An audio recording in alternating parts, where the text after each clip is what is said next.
Shalom kids, selamat pagi semuanya. Kak Ina percaya kalian semua dalam keadaan sehat, bukan? Dan pagi hari ini kembali kita ketemu dalam ibadah online yang Kak Ina percaya itu juga dinantikan oleh kalian semua. Kita akan memulai ibadah online kita pagi hari ini. Kita akan satu di dalam doa, mempersiapkan hati kita, mempersiapkan pikiran kita, dan juga hidup kita untuk memuji memuliakan Tuhan dan terlebih mendengar cerita firman Tuhan. Siapkan adik-adik? Mari kita satu dalam doa. Bapa yang baik, kami mengucap syukur jikalau pagi hari ini kami masih diberi kesehatan, kekuatan, dan bahkan sukacita untuk kami dapat memuji Tuhan bersama-sama.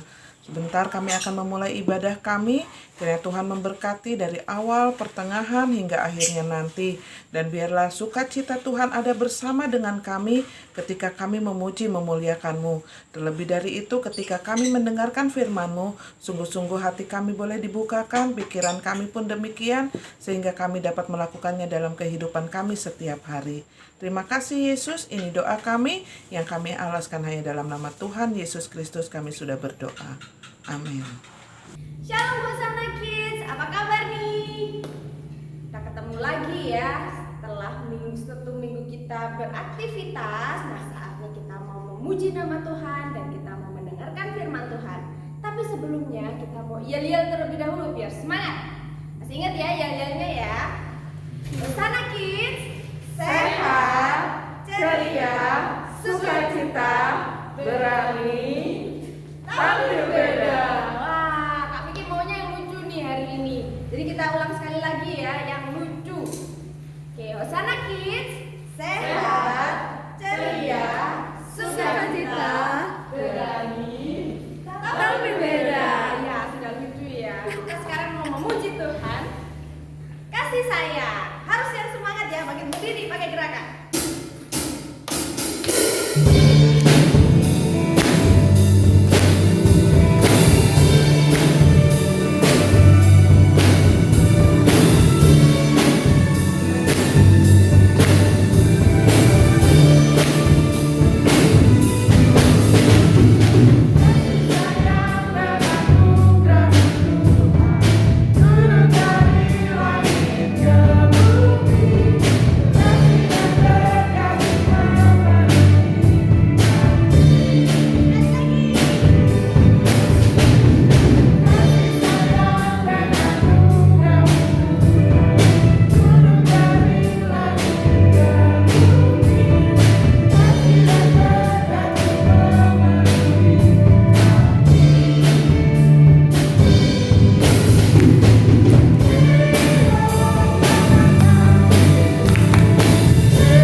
biarlah kami boleh mendengarkan firman Tuhan dengan baik. Biarlah telinga kami boleh dengar akan firman Tuhan dan kami boleh melakukannya di kehidupan kami sehari-hari. Pimpin kami selama kami mendengarkan firman Tuhan ya Tuhan. Di dalam nama-Mu kami sudah berdoa. Haleluya. Amin. Oke, adik-adik sudah puas kan memuji Tuhannya? Kak Ina yakin sudah puas ya. Dan saatnya kita akan mendengarkan cerita hari ini. Hari ini Kak Ina akan bercerita tentang salah satu murid Tuhan Yesus. Adik-adik masih ingat siapa murid Tuhan Yesus yang sempat menyangkal Tuhan Yesus sebanyak 3 kali ketika Tuhan Yesus ditangkap? Masih ingat? Ya, benar. Jawabannya adalah Petrus. Ya, Petrus orang murid Yesus yang sering mengikuti Yesus kemanapun Tuhan Yesus pergi. Dan saat ini ketika Tuhan Yesus sudah naik ke surga, dia pun menceritakan tentang Tuhan Yesus ke semua tempat yang ada di Yerusalem waktu itu. Dan akhirnya sampai dia di satu tempat yang bernama kota Yope. Dia tinggal di sana, di sebuah rumah, dan di sana pun dia tetap bercerita tentang Tuhan Yesus dan banyak orang percaya kepadanya. Suatu waktu ketika Petrus sedang berdoa di atas rumah ya, karena di rumah zaman dulu itu tingkat seperti itu adik-adik, dan setiap rumah pasti ada tingkat atasnya. Nah, ketika itu Petrus pun naik ke tingkat atas dan dia berdoa di sana. Ketika dia sedang berdoa, dia melihat surga terbuka dan dari atas sana ada seperti kain yang pinggir-pinggirnya atau pucuk istilahnya orang Jawa ya, diikat pakai tali, dan di dalam kain besar itu ada berbagai macam binatang di dalamnya. Tapi ada binatang yang dikatakan kalau di Alkitab waktu itu adalah binatang-binatang yang tidak boleh dimakan ya. Nah, ketika kain ini turun dan Petrus melihat, dia mendengar juga suara dari langit atau dari surga berkata, "Petrus, ayo ambil binatang ini, lalu kamu sembelih dan kamu makan dagingnya." Petrus bilang, "Enggak Tuhan, itu kan binatang-binatang yang nggak boleh dimakan, itu binatang-binatang yang diharamkan, jadi saya tidak mau memakannya." Tapi dari surga kembali kedengaran lagi suara yang mengatakan, apa yang dinyatakan oleh Allah halal itu tidak boleh diharamkan oleh manusia. Itu dilakukan, tanya jawab itu dilakukan sebanyak 3 kali, seperti yang Petrus pernah alami ya sebelumnya. Dia menyangkal Yesus 3 kali, dan Tuhan pun menyatakan kali ini sebanyak 3 kali kepada Petrus bahwa apa yang dihalalkan oleh Allah tidak boleh diharamkan oleh manusia atau termasuk oleh Petrus. Nah, setelah ketiga kalinya kain ini kembali terangkat, dan ketika Petrus membuka matanya setelah berdoa, dia pun mulai berpikir, apa ya maksud Tuhan dengan penglihatan ini? Tuhan mau apa? Nah, ketika dia sedang berpikir seperti itu, tiba-tiba pintu rumahnya diketuk oleh orang. Akhirnya Petrus turun dari lotengnya, dia membuka pintu. Di sana ada 3 orang yang berkata, "Pak Petrus, saya diutus oleh seorang perwira yang bernama Kornelius. Dia orang Romawi yang meminta Pak Petrus untuk datang ke rumahnya." Adik-adik tahu, zaman itu orang Yahudi tidak boleh bergaul dengan orang bukan Yahudi, termasuk seorang perwira Romawi. Nah, tetapi ketika Petrus mendapat penglihatan, dia mulai berpikir, apa ini ya maksud Tuhan? Apa dia harus ikut dengan orang-orang ini pergi menemui Kornelius yang adalah seorang perwira dan bukan orang Yahudi? Akhirnya karena Petrus sudah mendengar suara Tuhan, dia mengikuti ketiga orang ini. Nah, mereka pergi menuju ke rumah Kornelius, dan sesampai di rumah Kornelius, Petrus melihat begitu banyak orang sedang menantinya. Sedang ngapain ya orang-orang ini kok nungguin Petrus? Nah, ternyata Pak Kornelius bilang sama Pak Petrus, 4 hari yang lalu Pak Petrus, saya itu berdoa, saya juga berpuasa, dan seorang malaikat Tuhan datang pada saya untuk memanggil Pak Petrus datang ke rumah saya dan mendengarkan pesan Tuhan yang disampaikan Pak Petrus, yang disampaikan Tuhan kepada Pak Petrus. Akhirnya Petrus tahu betul apa maksud Tuhan hari itu. Nah, akhirnya dia ada di sana. Dia melihat orang banyak yang sedang menanti apa yang akan disampaikan Petrus kepada orang-orang di situ yang merupakan pesan daripada Tuhan.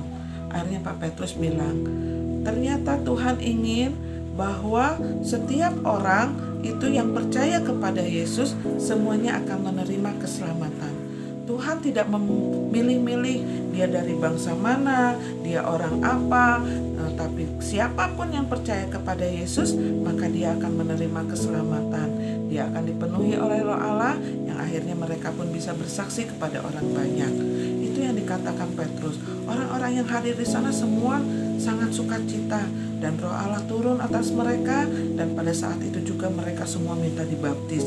Mereka percaya kepada Yesus, mereka mau menerima Yesus sebagai Tuhan dan Juru Selamat pribadi mereka, yang akhirnya mereka semua boleh bersaksi kepada orang banyak.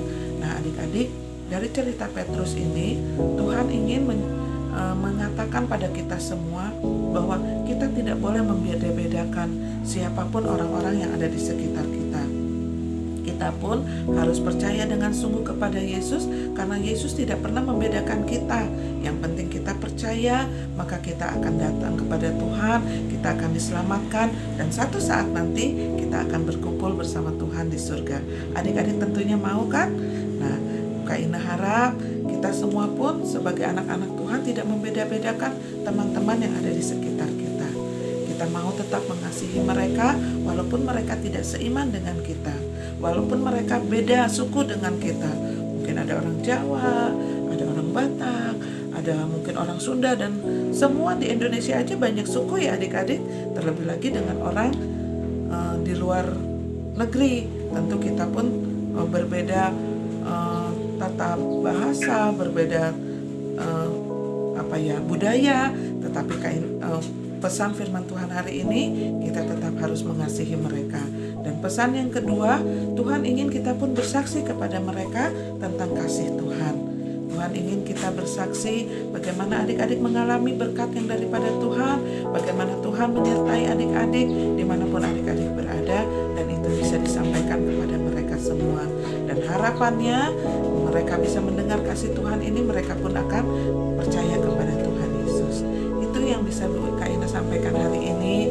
Kiranya ini bisa menjadi berkat, adik-adik bisa mulai bercerita tentang kasih Tuhan kepada teman-teman adik-adik. Walaupun mungkin saat ini kalau di sekolah nggak mungkin, tapi di rumah tentu adik-adik punya teman kan, dan tentu di antara mereka pun ada yang belum mengenal kasih Tuhan. Saatnya adik-adik bercerita kepada mereka bahwa Tuhan mengasihi mereka juga, sama seperti Tuhan mengasihi adik-adik. Mari kita satu kembali dalam doa, kita minta kekuatan daripada Tuhan untuk adik-adik bisa menjadi berkat dan bersaksi kepada orang-orang yang ada di luar sana. Mari kita berdoa. Tuhan Yesus, terima kasih untuk cerita hari ini. Walaupun sangat singkat, tapi pesan firman Tuhan hari ini mengatakan bahwa Tuhan ingin kami bersaksi, Tuhan ingin kami bercerita kepada orang-orang yang belum mengenal Tuhan Yesus, sehingga mereka pun bisa diselamatkan seperti kami. Terima kasih ya Tuhan, memberkati kami semua sepanjang minggu ini dengan aktivitas yang menanti kami. Mungkin ada teman-teman kami yang masih ujian akhir semester, kiranya Tuhan memberkati mereka. Seperti Tuhan juga akan memberkati kami yang sudah lulus dari SD dan akan masuk SMP. Kami percaya Tuhan juga akan menolong kami menemukan sekolah yang tepat dan kami bisa belajar di sana. Terima kasih ya Tuhan. Saat ini kami juga berdoa untuk kedua orang tua kami, kiranya Tuhan juga memberkati mereka dalam usaha dan pekerjaan mereka. Berikan kesehatan walaupun di tengah pandemi Corona yang masih belum berlalu, namun kami percaya bahwa Tuhan terus menyertai kami. Ini doa kami, syukur kami untuk ibadah kami hari ini. Dalam nama Yesus kami berdoa. Amin. Sebentar adik-adik, masih lupa ya ayat hafalan minggu ini. Kak Ina akan bagikan ayat hafalannya yang terdapat dari Roma 10 ayat 12b.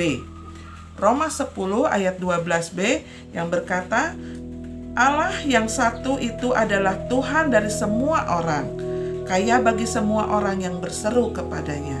Sekali lagi ya, Roma 10 ayat 12. Allah yang satu itu adalah Tuhan dari semua orang, kaya bagi semua orang yang berseru kepadanya. Itu ayat hafalan minggu ini ya adik-adik. Kak Ina tunggu di Sabtu depan untuk kalian bisa mengirimkan secara online juga. Sampai sini ibadah online kita. Tuhan Yesus memberkati. Shalom. Halo adik-adik, sekarang waktunya memberikan persembahan ya. Caranya, masukkan ke dalam amplop yang di luarnya dituliskan dengan tulisan Hosanna Kids. Setelah itu, minta tolong mama, papa, atau kakak untuk membantu membawanya ke gereja dan dimasukkan ke dalam kotak persembahan. Sekali lagi, jangan lupa untuk menulis tulisan Hosanna Kids di amplopnya. Tuhan Yesus memberkati.